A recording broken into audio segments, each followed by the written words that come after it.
सूखी बांडी खरी जो जवाई से मिली। देखो, बांडी अपने एक सांप की तरह एक जीव होता है ग्रामीण क्षेत्र में।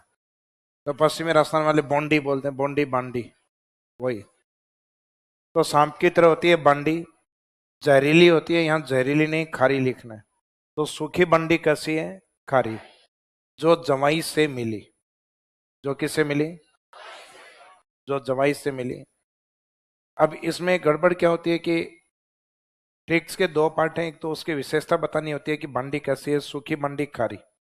फिर दूसरा वो क्या करती है वो बताना होता है, जो जवाई से मिली। अब ये धीरे धीरे ट्रिक्स आप रट तो लेते हो, लेकिन बाद में सूखी बांडी खारी जो जवाई से जा मिली, जाना कहीं नहीं है, जवाई घर ही आया हुआ है। तो इसमें सूखी का सूखी का मीनिंग क्या रहेगा? सूखड़ी। बांडी एज इट इज नाम है नदी का, यानी लगभग नाम सीधे ही निकलेंगे। इसमें बांडी रिवर एज इट इज नदी का नाम है एक खारी। जो में है जोजड़ी। लूणी की ज्यादातर सहायक नदियों में डी शब्द लास्ट में है, एक कुकड़ी को छोड़कर। बाकी राजस्थान में जितनी भी डी हैं वो लूणी में ही है, कुकड़ी के अलावा।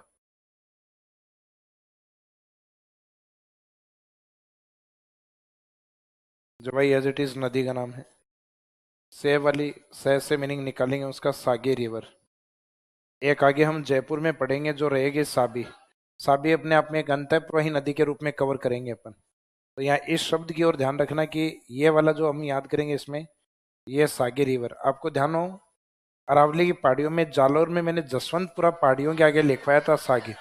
तो यह जसवंतपुरा से निकलने वाली सागी जो लूणी के अंदर जाके मर्ज होती, सागी। तो कुछ आपस में मैच होते हुए शब्द होते हैं, उनको थोड़ा सा ध्यान रखना होता है। जैसे बनास, पश्चिमी बनास, सागी, साबी, मोरेन, मोरेल, काली सिंध, काली सील। बहुत सारे ऐसे राजस्थान में नदी, कांतली, काकनी। तो ऐसे शब्द हैं जो हम लास्ट में टॉपिक कंप्लीट होने के बाद में वापस कवर करेंगे। वहां आपको लिखवाएंगे उन शब्दों में क्या फर्क है। तो सागी अपने आप में part of Luni, and Sabi part of inland drainage. बह आ जाएगा तब अलग नदी। जयपुर में बताई थी साबी अंतःप्रवाही नदी, सेवर पहाड़ी वाली। मी से है मीठड़ी, ली से है लीलड़ी।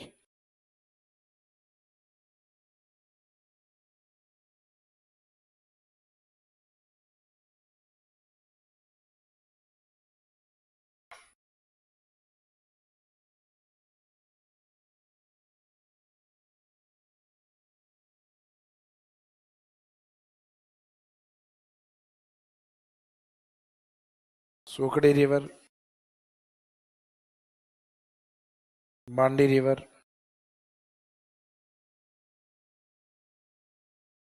खारी, जोजड़ी। डी वाला चाहे डी आई के रूप में लिख दो, चाहे आर आई के, दोनों ही ठीक है।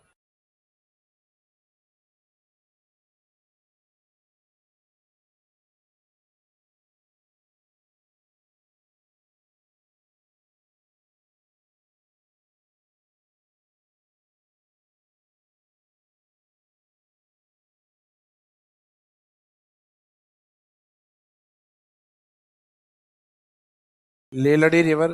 और लास्ट में एक प्लस और करनी है इसमें, जो इस ट्रिक से बाहर घूम रही है चूहिया, उसका नाम है गुहिया। तो बांडी को देखते बाहर कौन भाग गई? क्योंकि बांडी सांप की तरह होता है। सांप किसको निपटाता है? चूहे को। तो इसमें एक गुहिया शामिल होती है।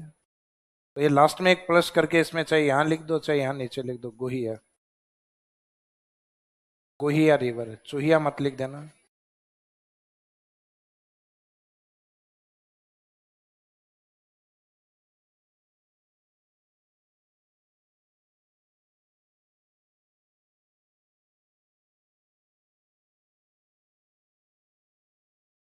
गुहिया रिवर। तो इसमें ये सहायक नदियों के नाम, सूखी बांडी खारी जो जवाई से मिली प्लस गुहिया। तो ये धीरे धीरे ट्रिक्स में आपके क्या है, वो जा जो आए उस जा को हटा देना। यह आएगा जब आप इसको रटना स्टार्ट करोगे ना। राजस्थान में लगभग 4 से 5 नदियां जिनकी ट्रिक्स को, ट्रिक्स इसलिए क्योंकि एक लंबे समय तक याद रखने का जुगाड़ होता है। बाकी इसको याद किए बिना काम नहीं चलेगा। इसको 2-3 बार रिपीट करके फिर ट्रिक्स काम आएगी, वरना पता चले सूखी मंडी खरीद जवाई से मिल रही है लेकिन मीनिंग नहीं निकल रहे। तो मीनिंग निकलना जरूरी है, और मीनिंग तब निकलेंगे जब इनको 2-3 बार रिपीट करोगे तब। हाँ जी, लिख लिया।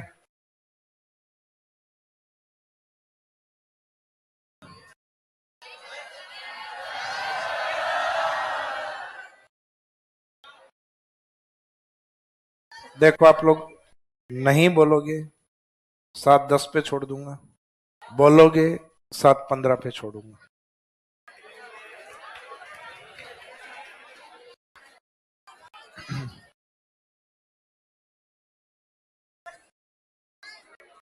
ये वाला पॉइंट कौन सा है?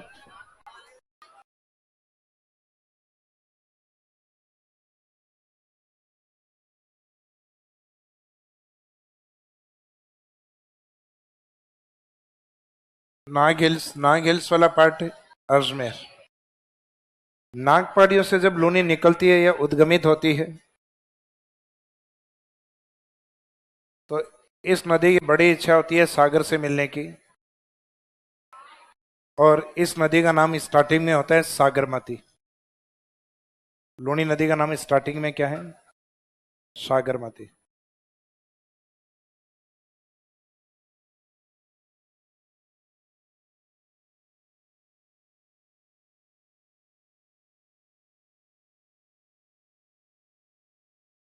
इस सागरमती को यहाँ के अजमेर के पहाड़ियों की एक लोकल नदी मिलती है। आप अजमेर के अंदर जाते हो तो एक पुष्कर आता है, पुष्कर में पहाड़ियों में एक बूढ़ा पुष्कर आता है, तो उस साइड से एक स्ट्रीम और एक धारा आती है जिसका नाम है सरस्वती। वैसे तो एक नाला ही होता है लेकिन उसको नदी बोला गया। तो सरस्वती ये राजस्थान, ये मुख्य नदी नहीं है। मुख्य नदी है वो तो डेजर्ट की ओर है, जिसपे आपने पढ़ा था ना जलपट्टी, वो अलग सरस्वती रही हुई है। जबकि ये अजमेर के पहाड़ियों का एक नाला होता है जिसका नाम क्या है, इसमें भी ये सरस्वती नदी के नाम से ये अजमेर से निकल के अजमेर पहाड़ियों में समाप्त हो जाती है। जैसे ये सरस्वती सागरमती के साथ मर्ज होती है सै और सै, तब जाके बनती है लूनी। तब उसके बाद इसका नाम क्या होगा? उसके बाद में इसका आगे नाम रहेगा लूनी रिवर। इसका मीनिंग स्टार्टिंग में ओरिजिन पॉइंट पे इसको क्या बोलते हैं? सागरमती। जैसे गंगा नदी भी अपने ओरिजिन पॉइंट से गंगा नहीं है, स्टार्टिंग में भागीरथी है। आगे जब अलकनंदा मिलती है उससे देवप्रयाग में, तब देवप्रयाग के आगे उसका नाम क्या होता है? गंगा। तो सेम वैसे ही है, लेकिन पहाड़ियाँ यहाँ वही है, नाग पहाड़ियाँ। तो नाग पहाड़ियों में इसका नाम चेंज हो जाता है, लेकिन कौन सी नदी के बाद? सरस्वती नदी के बाद। सरस्वती नदी के बाद जब लूनी होती है तो लूनी में राइट साइड से केवल एक ही नदी मिलती है। लूनी का राइट साइड होगा, लूनी का फेस गुजरात की तरफ है तो उस साइड में देखना पड़ेगा गुजरात की, और इस साइड में तो उसका राइट साइड है इधर बॉर्डर की तरफ, और उसका लेफ्ट साइड है अरावली की तरफ। और लूनी में राइट साइड से आने वाली एक ही नदी मानी जाती है नागौर की जोजड़ी रिवर। अब आप कहोगे सर अभी सरस्वती भी तो बताया था, सरस्वती लूनी में नहीं है, सागरमती में। लूनी बनने के बाद इसमें राइट साइड से केवल एक ही नदी है। इसका मीनिंग बाकी जितनी भी नदियां वो इसमें लेफ्ट साइड से, यानी अरावली वाले पार्ट से। तो लूनी के अंदर इस साइड में